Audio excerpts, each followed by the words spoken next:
ابو جان کا فون نہیں لگ رہا۔ انہوں نے کہا تھا کہ آلیان کی شادی کے بعد وہ ڈائن ہمیشہ کے لیے پتھر بن جائے گی۔ رفعت نے بار بار فون ملاتے ہوئے کہا، کہیں آپ لوگوں نے شادی میں تو کوئی دیری تو نہیں کر دی؟ فائزہ نے کہا، نہیں فائزہ، میں نے 12 بجنے سے پہلے خود شادی کرائی تھی آلیان اور حریم کی۔ رفعت نے موبائل رکھتے ہوئے کہا، تو پھر کیا پتہ یہ کام ڈائن کا نہ ہو؟ فائزہ بولی، نہیں یہ کام ایک ڈائن کا ہی ہے، تمہیں یاد ہے نا 25 سال پہلے اس نے بالکل اسی طرح سب کو مارا تھا۔ انور نے فائزہ سے کہا، اب ہم کیا کریں؟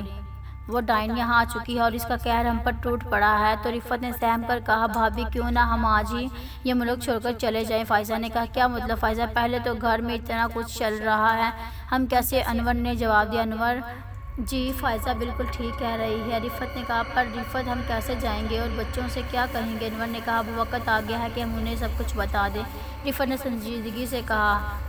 فائزہ بولی، ہاں اب ہمیں انہیں سب بتائیں گے، چلو۔ رفعت نے کہا، کیا بات ہے امی، آپ نے ہم سب کو یہاں کیوں بلایا؟ آلیان نے کہا، آلیان اور حریم، سارا، عائشہ اور باقی سب بھی یہاں موجود تھے۔ دیکھو آلیان، آج نا ہم نے تم سب کو ایک بہت بڑا سچ بتانے کے لیے بلایا ہے۔ رفعت نے کہا، کیسا سچ ماں؟ سارا نے پوچھا۔ ٹھیک ہے اب میری بات غور سے سنو، بات ہے آج سے 21 سال پہلے کی، جب تو ہمارے پاس اتنی دولت عیش کچھ بھی نہیں تھا، ہماری زندگی بس معمولی سی ایک چھوٹے سے گھر میں گزر رہی تھی۔ تمہارے بابا لوگ 3 بھائی تھے، انور جی، ثاقب اور سب سے چھوٹا ذیشان۔ ذیشان سب سے چھوٹا تھا اور لاڈلا بھی تھا۔ اس نے ضد کی کہ اسے شہر جا کے پڑھنا ہے۔ ہمارے پاس اتنے پیسے نہیں تھے مگر پھر بھی جیسے تیسے ہم نے اس کو بھیج دیا اور اس کے خرچے بھی اٹھانے لگے۔ مگر شہر جا کر ایک بہت امیر لڑکی سائرہ کو ذیشان سے پیار ہو گیا اور ذیشان کو اس سے وہ لڑکی ذیشان سے شادی کرنا چاہتی تھی۔ اس کے ماں باپ اس دنیا سے گزر گئے تھے اور اسے اس کے ماموں نے پالا تھا۔ ہم نے ذیشان کی اس لڑکی سے شادی کرانے سے انکار کر دیا کیونکہ اس کی خواہش تھی کہ وہ ذیشان شادی کے بعد اس کے ساتھ ہی رہے گا، بلکہ پوری فیملی، کیونکہ وہ ایک پوری ہنسی خوشی فیملی چاہتی تھی جو اس کے ساتھ رہے۔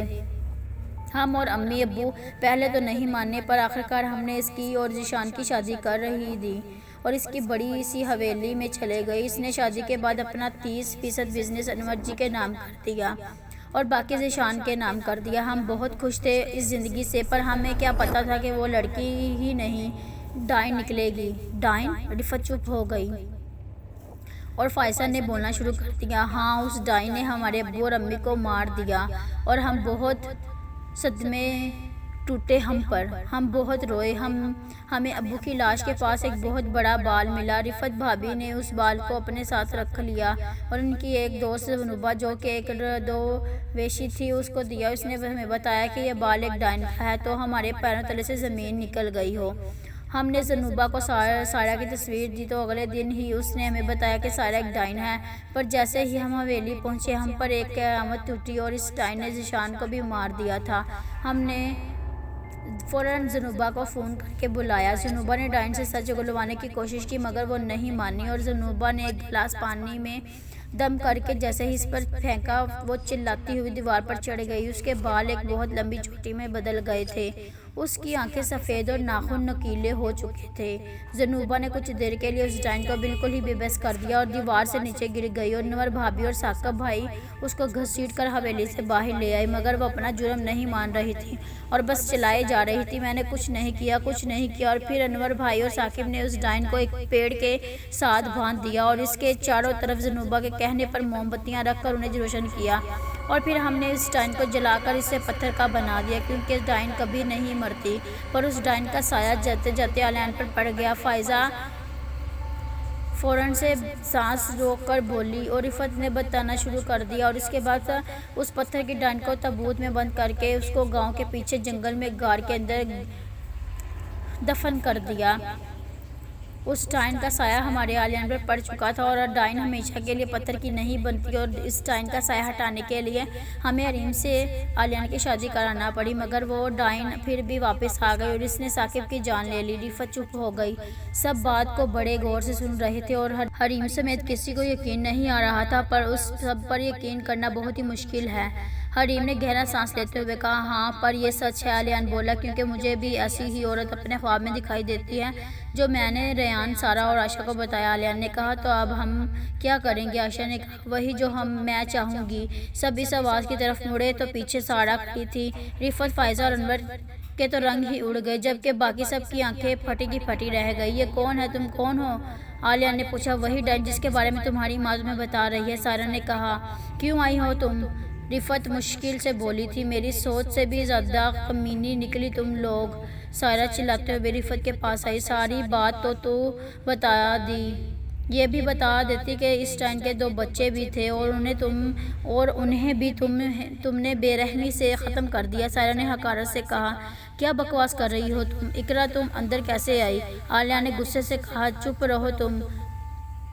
سارہ نے چلا کر کہا ہاں بتاؤ نا، تو انہیں میرے بچوں کو کیسے بے رحمی سے ختم کر دیا تھا اور تم لوگوں نے اسے ہی مار دیا جو تمہاری مدد کے لیے آئی تھی، زنوبہ۔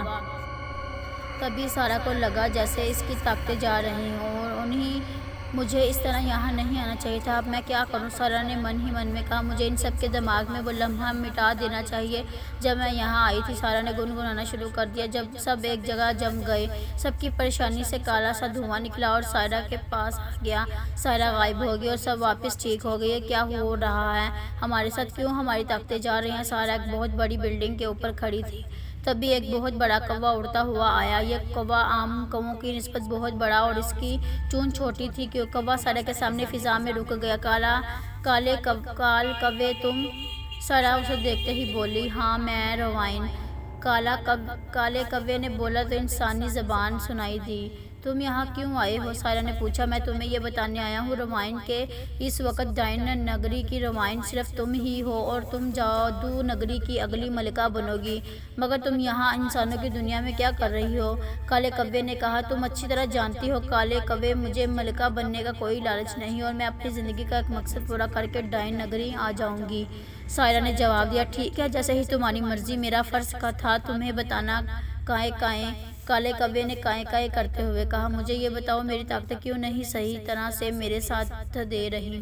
سارہ نے پوچھا۔ وہ اس لیے روائن کیونکہ تم نے کئی سالوں سے کسی انسان کو نہیں کھایا اور نہ کسی کا خون پیا، مگر اگر تمہیں طاقتور ہونا چاہتی ہو تو یہ سب کرنا پڑے گا۔ کوے نے جواب دیا نہیں میں یہ نہیں کر سکتی کیونکہ ذیشان سے نکاح کے وقت میں نے قسم کھائی تھی کہ میں اب انسانوں کی طرح رہوں گی اور اپنی طاقتیں ختم کر دوں گی۔ سارہ نے نفی میں سر ہلاتے ہوئے کہا تو پھر اب تمہیں اپنی طاقتوں کی کیا ضرورت پڑی؟ کالے کوے نے سوالیہ جواب میں کہا کیونکہ اب مجھے اپنا بدلہ لینا ہے ان لوگوں سے جنہوں نے میری زندگی اجاڑ دی تھی، میرا سب کچھ ختم کر دیا۔ سارہ نے نفرت سے کہا تو پھر انہیں میں سے کسی کو مار کر اسی کی طاقت کھا لو۔ کوے نے مشورہ دیا شاید تم صحیح کہہ رہے ہو۔ سارہ نے مسکرا کر کہا ٹھیک ہے میں چلتا ہوں۔ کائیں کوا اڑ گیا اسی طرف واپس جہاں سے وہ آیا تھا۔ تو اب ہم کیا کریں گے؟ عائشہ نے پوچھا۔ اب ہم میں سے کوئی بھی اس گھر سے باہر نہیں جائے گا کیونکہ ہم نے گھر کے چاروں طرف ایک حصار بنا دیا جس سے وہ ڈائن گھر کے اندر نہ جا سکے گی۔ رفت نے جواب میں کہا مگر کب تک امی؟ کب تک ایسا رہے گا؟ علیان نے کہا تب تک جب تک شاہ صاحب چلہ کاٹ کر واپس نہیں آتے۔ ان کے واپس آتے ہی ڈائن کا سایہ ہمیشہ کے لیے ختم ہو جائے گا۔ اب تم سب جا سکتے ہو۔ فائزہ نے کہا کیا لگتا ہے بھابھی آپ کو کیا یہ بچے ہماری بات مانیں گے؟ فائزہ نے شکی لہجے سے کہا مان تو لیں گے، بس تم یہ دھیان رکھنا کہ پوری حقیقت کسی کو نہیں پتہ چلنی چاہیے۔ رفت نے جواب دیا ٹھیک ہے بھابھی۔ ارے شاہ صاحب آپ اتنی جلدی آ گئے، آپ تو کل آنے والے تھے نا؟ رفت نے شاہ صاحب کو دیکھ کر دوپٹہ اوڑھتے ہوئے کہا ہاں بھابھی، شاہ صاحب کل کے بجائے ہم آج ہی آ گئے اپنا کام مکمل کر کے۔ فائزہ نے کہا میں یہ بتانے آیا ہوں کہ اس گھر پر ایک نہیں 2 ڈائنوں کا سایہ ہے۔ شاہ صاحب نے کہا کیا؟ رفت اور فائزہ نے ایک زبان بولا۔ کیا مطلب شاہ صاحب؟ 2 ڈائنیں؟ رفت کے تو رنگ ہی اڑ گئے۔ رفت بیٹا سارہ کا اس گھر پر یہ سایہ نہیں، صرف اس گھر سے انتقام ہے۔ ثنا اور بابا کو مارنے والی ڈائن کوئی اور ہے کیونکہ سارہ کسی بے قصور کی جان نہیں لے سکتی۔ شاہ صاحب نے واضح طور پر یہ بتائے کیا مطلب شاہ صاحب؟ ڈائن ایک ہی ہے سائرہ اور بے قصوروں کی جان کیوں نہیں لے سکتی؟ وہ تو اپنے شوہر کو ہی کھا گئی۔ رفت نے تیز کہا نہیں سائرہ کہ کسی کی جان نہیں لی تھی، وہ بے قصور تھی، اصلی ڈائن کوئی اور ہے، میں نے اپنے پورے علم سے یہ معلوم کیا ہے۔ شاہ صاحب نے کہا کیا بھابھی یہ کیسے ہو سکتا ہے؟ فائزہ نے سرگوشی کرتے ہوئے کہا تو شاہ صاحب آپ کو پتہ ہے وہ ڈائن کون ہے؟ رفت نے پوچھا۔ نہیں، اس کے بارے میں پتہ کرنا آسان نہیں کیونکہ وہ کوئی ثبوت یا جادو نہیں چھوڑتی، شاہ صاحب نے کہا۔ تو اس ڈائن کا پتہ ہم کیسے چلائیں؟ فائزہ نے پوچھا۔ میں کل شام کو پوری تیاری سے آؤں گا، آپ اس ڈائن سے پیچھا چھوٹ جائے گا، پر تب تک کوئی گھر سے باہر نہ جائے، خیال رکھنا۔ شاہ صاحب نے سختی سے منع کیا۔ ٹھیک ہے شاہ صاحب، ہم ایسا ہی کریں گے، رفت نے کہا۔ تو اس کا مطلب سائرہ بے قصور تھی؟ انور پوری اس بات سننے کے بعد بولا۔ ہاں بھائی، ہم سے بہت بڑی غلطی سرزد ہو گئی، سائرہ کے بار بار کہنے کے باوجود ہم نے اس پر یقین نہیں کیا، فائزہ نے ندامت سے کہا۔ ہاں انور جی، کتنا چلائی گڑ گڑائی تھی، بار بار کہہ رہی تھی کہ ڈائن کوئی اور ہے، ہم نے یقین نہیں کیا، رفت نے کہا۔ ہاں رفت، ہمیں تو زنوبہ نے بھی کہا تھا کہ اس کو شک ہے سائرہ بے قصور، انور نے کہا۔ مجھے لگتا ہے ہم نے اس کے ساتھ غلط کیا، ہمارے پاس سب کچھ ہے اور اسی کی ہی وجہ سے تو ہے، ورنہ پہلے ہماری حیثیت ہی کیا تھی، فائزہ نے کہا۔ اب جو ہو گیا سو ہو گیا، پچھتانے کا کوئی فائدہ نہیں، انور نے کہا۔ ہاں ہمیں اس سے معافی مانگ لینی چاہیے، رفت نے کہا۔ کیا وہ ہمیں معاف کرے گی؟ فائزہ نے پوچھا۔ شاید رفت کچھ بولنا چاہتی تھی مگر کچھ سوچ کے چپ ہو گئی۔ انیس نے ایک بہت بڑے بنگلے کے سامنے گاڑی روک دی۔ روشنی اس بنگلے میں گئی، یہ ہے مطلب وہ ڈائن اس وقت اسی گھر میں ہے، انیس نے من ہی من میں کہا اور گاڑی سے اترا، اپنا سامان احتیاط سے لیا اور بنگلے کا جائزہ لینے لگا۔ بیک سیٹ میں انیس نے پورا بورڈ پڑھ اور اس کو دیکھ کر تو ایسا لگ رہا ہے یہاں کوئی اچھی خاصی فیملی رہتی ہے۔ انیس آگے گیا تو گیٹ پر 2 گارڈ کھڑے تھے۔ سنیے، یہاں کوئی ثاقب بیگ رہتے ہیں؟ انیس نے ایک گارڈ سے پوچھا۔ انیس نے پیچھے بورڈ کے نیچے حصے پہ لکھنے نام پڑھ لیے تھے اور اب اندر جانے کے لیے یہی طریقہ تھا۔ گارڈ نے انیس کا اوپر سے نیچے تک جائزہ لیا۔ ہاں ان کا تو 5 دن پہلے ہی انتقال ہو گیا تھا، گارڈ نے کہا۔ او گاڈ، انیس نے سوچا اور اپنا کارڈ نکالا۔ میں CBI آفیسر انیس ہوں، ان کے مرڈر کی ریسرچ کے لیے آیا ہوں، انیس نے کارڈ دکھاتے ہوئے کہا۔ ٹھیک ہے، آپ چاہیں یا اتنا ہینڈسم لڑکا کون ہے؟ سائرہ نے انیس کو دیکھتے ہوئے یاشا سے پوچھا۔ پتہ نہیں یار، میں تو خود اس گھر میں یہ پہلی بار دیکھ رہی ہوں، عائشہ نے کہا۔ ہاں بابا سے کچھ بات کر رہا ہوگا، عائشہ نے کہا۔ مجھے بھی نظر آ رہا ہے۔ ہاں مسٹر انور، سر میں ہوں CBI پروفیسر انیس نے کہا۔ ثاقب بیگ آپ کے کیا لگتے ہیں؟ انیس نے پوچھا۔ جی میں ان کا بڑا بھائی ہوں، انور نے بتایا۔ آپ کی کسی سے کوئی بزنس وغیرہ یا ذاتی دشمنی ہے یا آپ کے بھائی کی کسی کے ساتھ کوئی دشمنی وغیرہ؟ انیس نے تشویش کرتے ہوئے پوچھا مگر اس کی نظریں یہاں وہاں دوڑ رہی تھیں۔ نہیں ایسا تو کچھ نہیں تھا، ثاقب کے تو بہت اچھے تعلقات تھے، اب سے کبھی بھی اسے کچھ نہیں ہوا۔ ہاں کبھی کبھی شراب ہی پی لیتا تھا تھوڑی، انور نے جواباً بتایا۔ اتنے میں رفت اور فائزہ سیڑھیاں اترتی ہوئی نیچے آئیں اور ان کے پیچھے سارہ اور عائشہ تھی۔ یہ کون ہے؟ انیس نے پیچھے اشارہ کیا۔ انور پیچھے مڑا۔ یہ میری وائف ہے اور رفت بیگ، اور میری چھوٹی بہن فائزہ بیگ، میری بیٹی سارہ اور بھتیجی عائشہ، انور نے سب کے بارے میں بتایا۔ انیس نے رفت کو غور سے دیکھا۔ ایسا لگتا ہے انہیں میں نے پہلے بھی کہیں دیکھا ہے، انیس نے غور سے دیکھتے ہوئے دماغ پر زور ڈالا۔ رفت فوراً ایک طرف ہوئی جیسے چھپنے کی کوشش کی ہو۔ دیکھیے مسٹر انیس، ہمیں تو ایسی کوئی خبر نہیں ملی کہ یہاں کوئی CBI آفیسر آ رہے ہیں، دراصل ہمارا کام ہی کچھ ایسا ہے کہ ہر جگہ بغیر بتائے پہنچنا پڑتا ہے، انیس نے کہا۔ تو آپ اکیلے آ گئے، وہ بھی ان معمولی ہتھیاروں کے ساتھ؟ انور نے شکی لہجے میں کہا۔ نہیں، یہ ہتھیار کتنے قیمتی ہیں آپ سوچ بھی نہیں سکتے، انیس نے مسکراتے ہوئے کہا۔ جی؟ انور نے اس بات میں سر ہلایا۔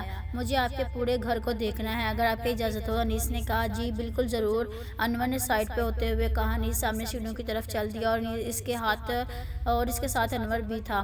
اب ہوگا اس گھر پر میرا آخری وار، ایک ہی وار میں سب کو ختم کر دوں گی میں، سائرہ نے بلند آواز میں کہا۔ سائرہ نے بلڈنگ سے چھلانگ لگا دی اور اگلے لمحے وہ زمین پہ تھی۔ نہیں، سائرہ کو ایک بہت اونچی چیخ سنائی دی۔ سائرہ نے نظر اٹھا کر دیکھا تو سامنے ایک لڑکی کھڑی تھی جس نے سائرہ کو چھلانگ لگاتے دیکھ لیا۔ تم نے 40 منزل عمارت سے چھلانگ لگائی اور تم بالکل ٹھیک، لڑکی پسینے صاف کر کے کپانے لگی۔ سائرہ نے فوراً آنکھیں بند کری اور دھوئیں میں تبدیل ہو کے غائب ہو گئی۔ لڑکی بے ہوش ہو کر گر گئی۔ یہ دیوار پہ پاؤں کے نشان کیسے، وہ بھی الٹے قسم کے؟ انیس نے انور کے روم کے سامنے دیوار پر دیکھ کر کہا اور انور اور رفت ایک دوسرے کا منہ دیکھنے لگ گئے۔ یہ سب کیا ہوا؟ انور اور رفت ایک دوسرے کا منہ دیکھنے لگ گئے کہ یہ سب کب ہوا، کیوں ہوا۔ وہ بھول چکے تھے کہ سائرہ یہاں آئی تھی۔ تو واقعی ڈائن اسی گھر میں، پر کیا ان لوگوں کو پتہ ہے اس بارے میں؟ انیس نے شاہناز کو غور سے دیکھتے ہوئے بولا، کہیں یہاں کوئی ڈائن وغیرہ تو نہیں ہے نا؟ انیس نے کہا تو رفت اور انور جیسے اچھل ہی پڑے۔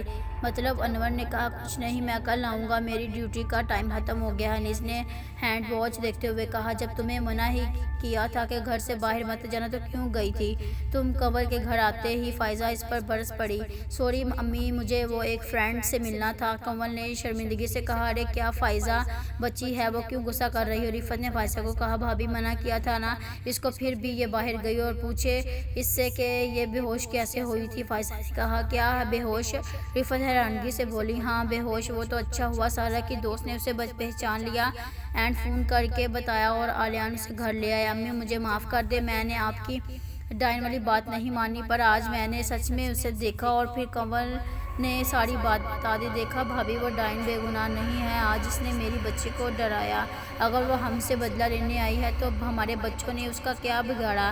فائزہ نے رفت سے کہا، یہ پر فائزہ اتفاق بھی ہو سکتا ہے نا، کیا پتہ وہ اس بلڈنگ پر پہلے سے ہو، ویسے بھی ڈائن اونچی جگہوں پر ہی رہتے ہیں۔ رفت نے کہا، نہیں وہ رفت، مجھے نہیں لگتا کہ یہ سب اتفاق ہے۔ انور نے کہا، مگر کوئی ڈائن کا اصلی روپ دیکھ لے تو وہ زندہ نہیں رہتا، پر سائرہ نے ایسا کچھ نہیں کیا، اور پھر وہ کب اپنے دشمن کے بچی کو زندہ رکھے گی؟ رفت نے دلیل دی، آخر اسی گھر میں ہو کیا رہا ہے؟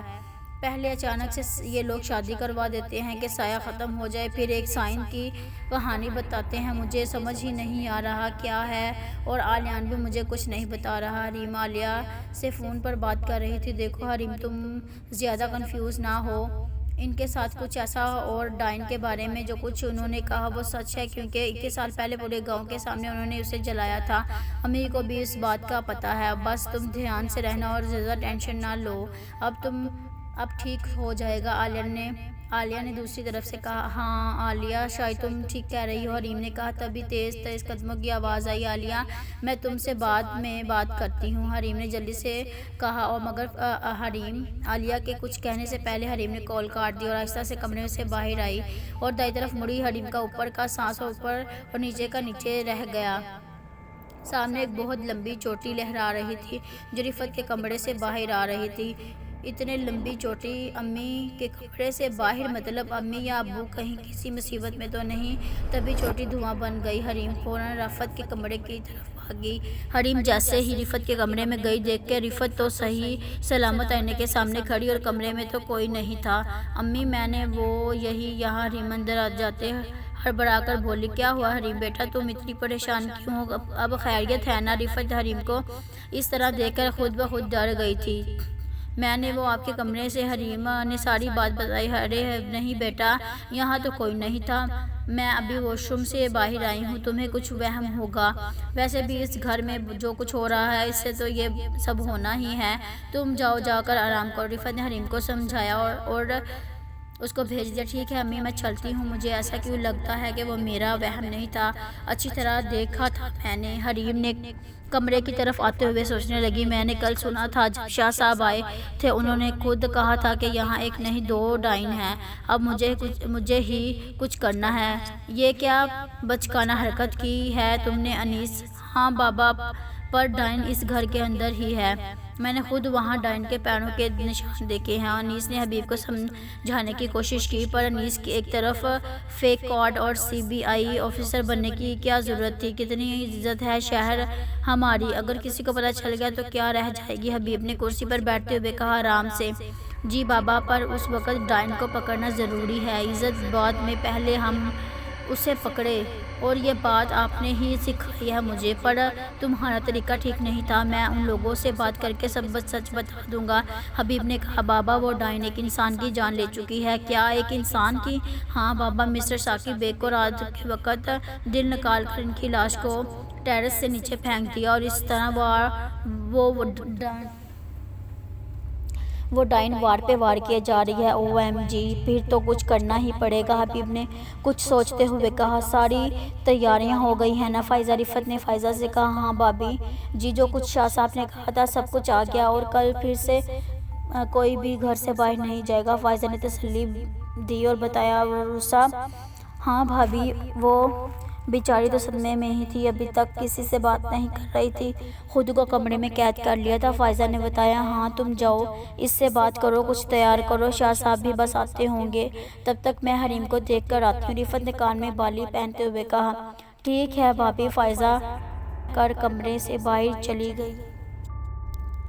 I hope you like this video. Please like, share and subscribe to my channel and don't forget the press bell icon. And next video میں باقی حصہ ملاحظہ فرمائیں۔ تب تک کے لیے ٹیک کیئر، اللہ حافظ۔